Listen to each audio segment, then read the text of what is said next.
kita belajar tentang yang namanya kebijaksanaan dalam hidup, bahwa kita juga membutuhkan kekuatan yang melampaui kekuatan kita, yakni penyertaan Tuhan.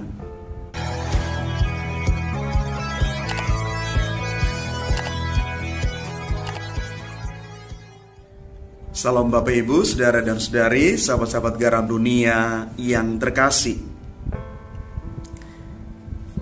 Kerajaan Salomo itu dikoyakan Tuhan karena ia tidak sepenuh hati berpaut kepada Tuhan Allahnya, seperti Daud ayahnya. Apa yang tadinya baik dan masyhur kini berantakan. Hal ini sangat berbeda dengan kehadiran dan tindakan Yesus yang kita dengar dalam Injil hari ini. Yesus membuat orang takjub dan tercengang karena ia menjadikan segala-galanya baik. Yang tuli dijadikannya mendengar, yang bisu dijadikannya berbicara. Kehadiran Yesus membawa sukacita dan harapan. Bapak Ibu saudara dan saudari yang terkasih,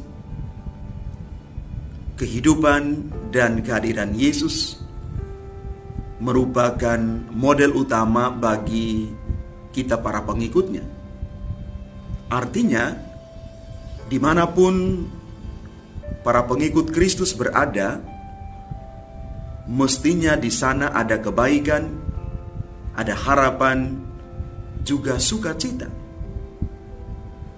Kelemahan fisik seperti yang dialami oleh Salomo pada masa tuanya dapat mempengaruhi kehidupan spiritual kita dan membelokkannya ke arah yang lain sesuai selera orang lain.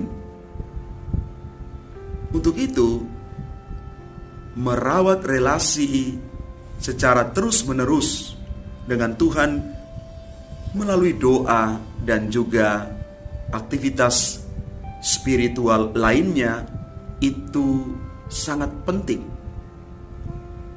Karena umur tua bukanlah jaminan bahwa kita kuat dan dewasa dalam hidup beriman. Maka mari Bapak Ibu, saudara dan saudari, umat Tuhan yang terkasih, kita berjuang dari hari ke hari. Kita belajar untuk menemukan inti sari kehidupan yang sesungguhnya. Kita belajar untuk menemukan bahwa di dalam setiap kehidupan kita, kita tidak berjalan sendiri.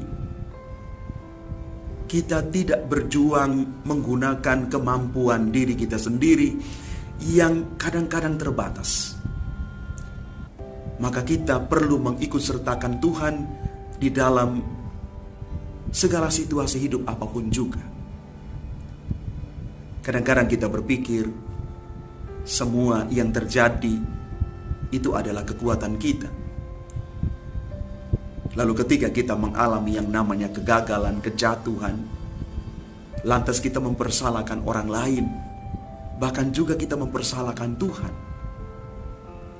Maka mari kita belajar tentang yang namanya kebijaksanaan dalam hidup, bahwa kita juga membutuhkan kekuatan yang melampaui kekuatan kita, yakni penyertaan Tuhan.